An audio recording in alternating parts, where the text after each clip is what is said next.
Hello à tous, j'espère que vous allez bien. Bienvenue dans cette toute nouvelle vidéo. Aujourd'hui, je vous présente concrètement la méthode que j'utilise en 4 étapes pour pouvoir construire une narrative et un biais HTF pour être vraiment confiant dans vos entrées en position. Dans toutes mes vidéos, je vous parle de contexte. Derrière tout ça, j'ai eu énormément de questions par rapport à ça. Oui, mais Alex, comment est-ce que concrètement tu ajoutes du contexte derrière tes entrées en position?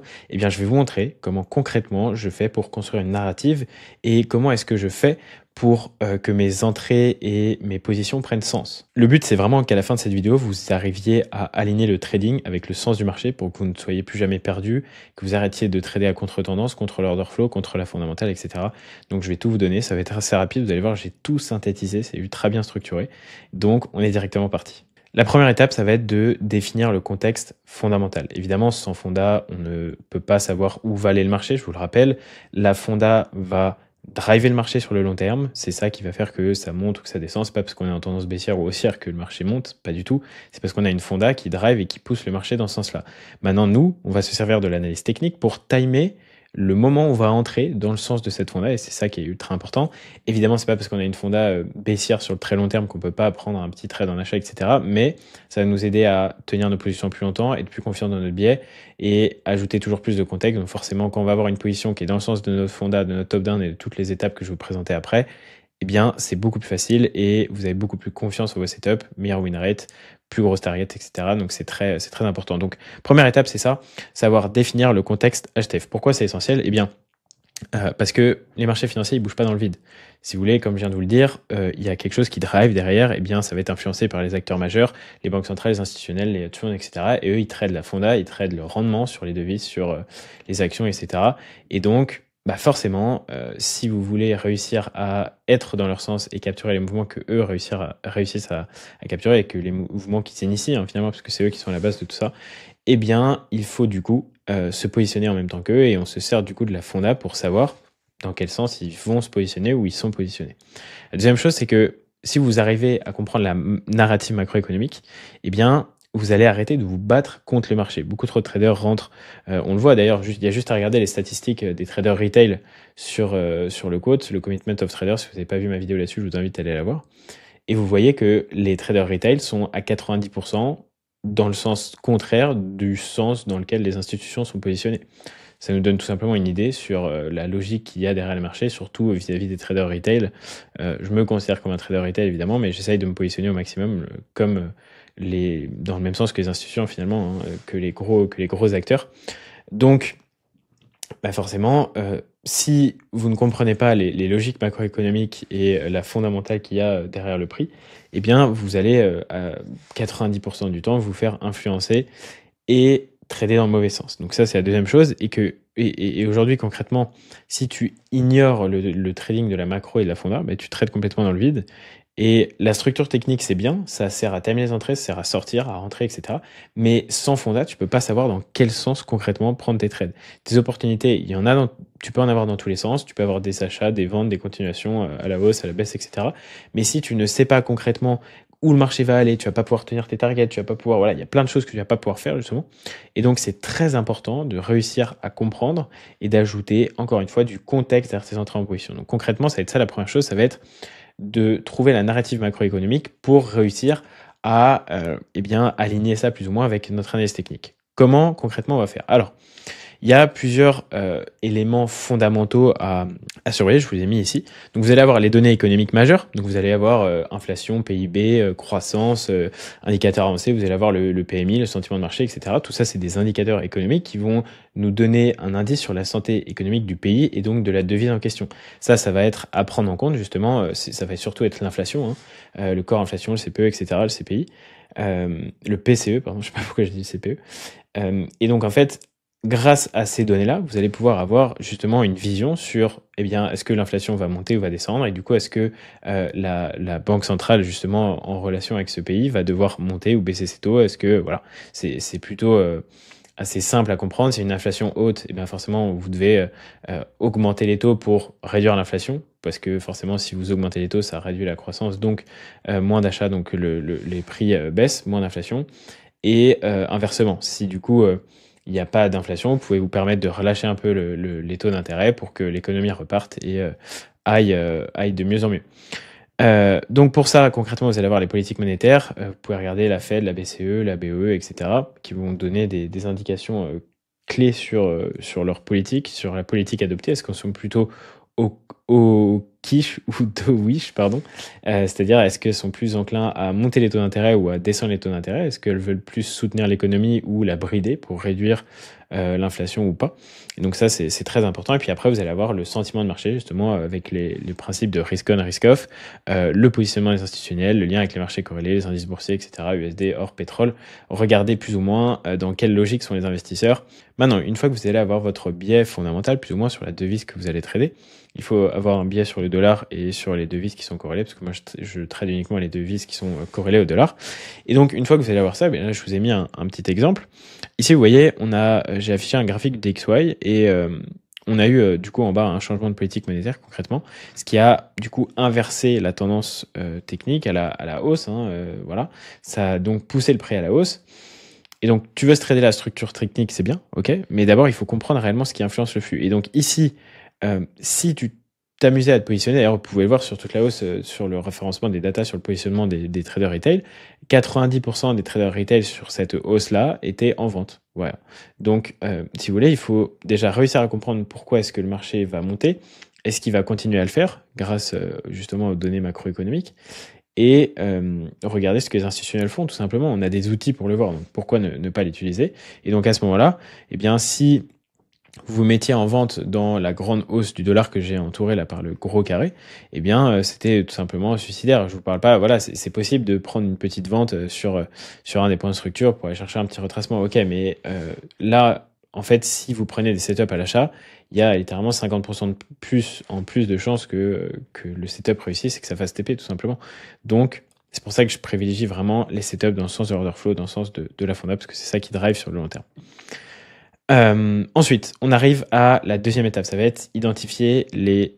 Ensuite, on arrive à la deuxième étape. L'étape numéro 2, ça va être d'identifier un biais HTF via l'analyse technique. Évidemment, comment est-ce qu'on va procéder pour faire ça? Donc maintenant, on a notre biais fondé, il faut arriver à réussir à aligner ça avec justement l'analyse qu'on va avoir derrière en termes d'analyse technique pour réussir à mettre en cohésion les deux et justement trouver un biais qui est concret et sur lequel on peut vraiment se baser pour après faire nos entrées en plus petit time frame via les patterns de retournement, etc. et les modèles d'entrée en position. Là, la stratégie pure, elle vient uniquement après ça. Une fois que vous avez fait votre analyse HTF, une fois que vous avez un biais de marché, une fois que vous avez fait votre analyse en fondant. Une fois que vous avez ça, du coup, vous allez avoir l'analyse multi-time frame. Donc, concrètement, comment on va procéder? Il y a 3 étapes. Vous allez repérer la tendance principale, les zones de liquidité majeures, les points de retournement possibles. J'ai pas tout mis ici, mais vous allez pouvoir regarder la valuation du prix, concrètement, comment je pourrais appeler ça, le sens de délivraison du prix. C'est-à-dire, est-ce qu'on respecte les niveaux de support de résistance haussier ou baissier? Est-ce qu'on est dans une zone de premium discount? Est-ce que le prix va continuer? Est-ce qu'il va retracer ici? Voilà. Il faut vraiment chercher les targets de liquidité et il faut regarder où est-ce que le prix a réagi et se dire, ok, là, j'attends ça du prix. En fait, il faut vraiment créer une narrative autour du prix. Et ça, c'est très important et c'est ce qui va nous permettre, concrètement, de réussir à, en alignant toutes ces time frames, vous allez faire ça en gros, monthly, weekly, daily, H4. H4 pas forcément, mais au moins monthly, weekly, daily. Et en alignant toutes les time frames, en recherchant ça sur toutes les time frames, bien, vous allez réussir à aligner votre biais et, je l'espère, l'aligner avec la fondamentale. Et dans le cas où ce biais, justement, réussit à être aligné avec l'analyse fonda, eh bien, c'est là où vous allez vraiment avoir une forte puissance, une forte conviction et un fort contexte derrière vos entrées en position. C'est vraiment ça qu'il faut comprendre.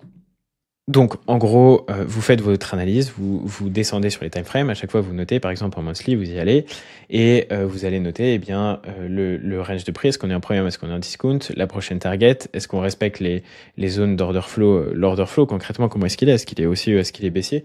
Un order flow baissier, c'est-à-dire que en fait on ne respecte pas les zones, par exemple si on fait toujours des plus bas, ça veut dire qu'on ne respecte pas les zones de support tout simplement du prix, et qu'on casse ces zones de support. Je parle pas de support résistance normale, je parle d'order block, fair value gap, etc. Si on a un order block, par exemple, qu'on est en tendance baissière, il va être traversé, donc il n'est pas respecté.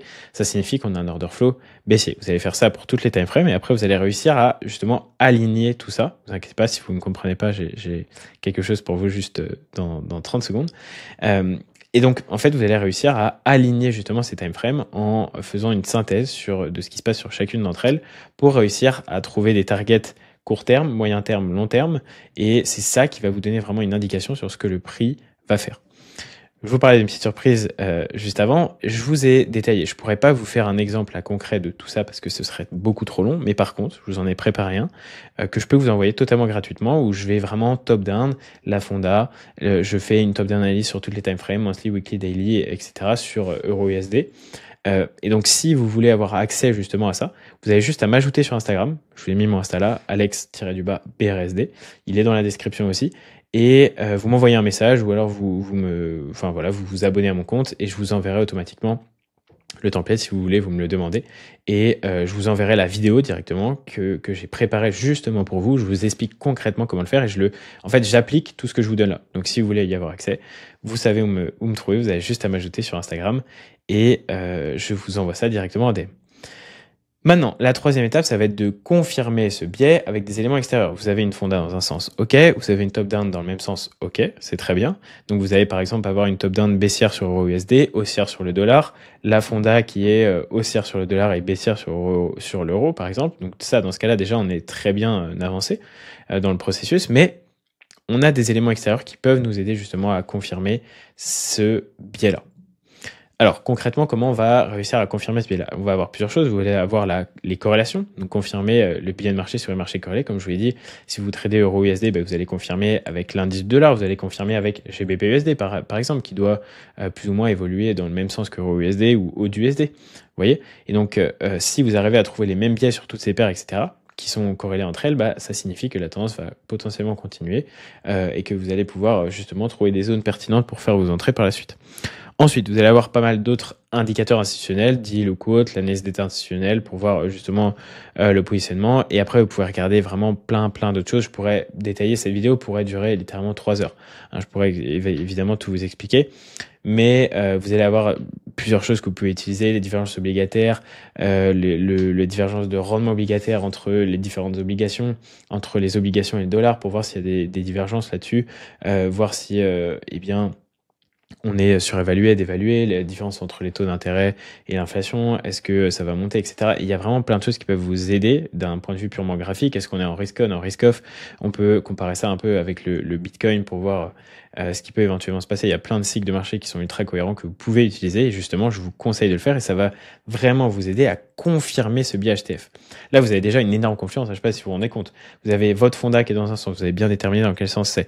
Vous avez la paire que vous allez trader qui est d'un point de vue technique dans un sens, une paire corrélée qui est dans l'autre sens, c'est-à-dire que corrélée négativement, par exemple le dollar euro-USD qui est dans un sens, le dollar qui est à l'envers de ce sens, dans le sens que c'est corrélé négativement.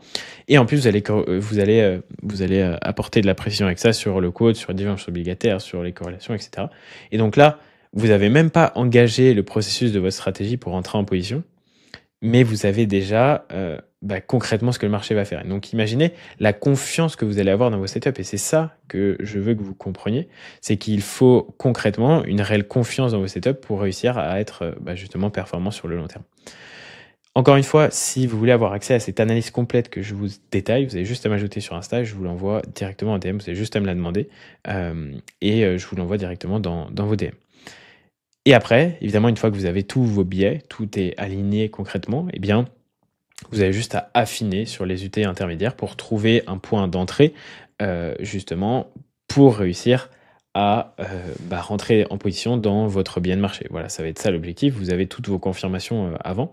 Et à partir de ce moment-là, justement, vous allez pouvoir rentrer en position dans votre bien de marché et mettre à profit, entre guillemets, votre analyse. Donc ça, c'est très important. Je vous le répète, avoir un biais, c'est bien, mais il faut savoir où rentrer. Si vous ne savez pas où rentrer, eh bien, je vous ai fait un petit guide encore une fois. Vous allez déterminer des zones de prix en premium, en discount sur les précédents ranges de prix.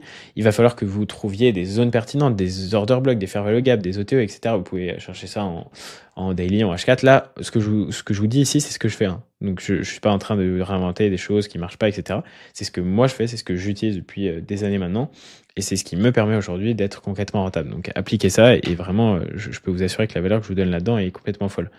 Et donc, vous allez Aligner ces zones avec des actifs corrélés qui réagissent en même temps, c'est encore plus puissant. Donc, vous avez votre fonda, vous avez les top down analyses, vous avez les confirmations externes et vous avez les zones d'entrée en position. Et à ce moment-là, vous allez commencer à appliquer la stratégie pour vos modèles d'entrée en position précis.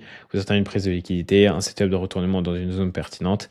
Et c'est à ce moment-là où justement, vous allez pouvoir faire des entrées en position ultra pertinentes avec un contexte complètement fou. Et ça, je peux vous assurer que c'est vraiment ce qui me permet à moi aujourd'hui d'être rentable. Je vous résume rapidement. Vous avez un contexte fondamental que vous alignez avec un biais HTF et ça vous donne une direction de marché. Cette direction de marché, vous allez la confirmer avec des confirmations externes et ensuite, vous allez réussir à avoir justement des zones d'entrée ultra pertinentes pour faire vos entrées en position. Et c'est ça que j'utilise et je peux vous assurer que si vous utilisez ça, ce sera vraiment beaucoup, beaucoup trop puissant. Donc voilà, je vous embête pas plus avec cette vidéo. Je vous ai donné énormément de valeur ici. N'hésitez pas à la re-regarder et appliquer ce que je vais vous donner. Ajoutez-moi sur Instagram si vous voulez justement avoir accès à cette vidéo que je vous ai préparée où je vous détaille en direct une analyse avec le quote, etc. où je vous dis concrètement comment moi j'utilise tout ça. Donc voilà, j'espère que ça vous a plu. Je vous dis à tous, je vous souhaite surtout une très bonne journée, une bonne soirée si vous regardez cette vidéo le soir. C'était Alex, bonne journée à tous et on se dit à la prochaine. Ciao.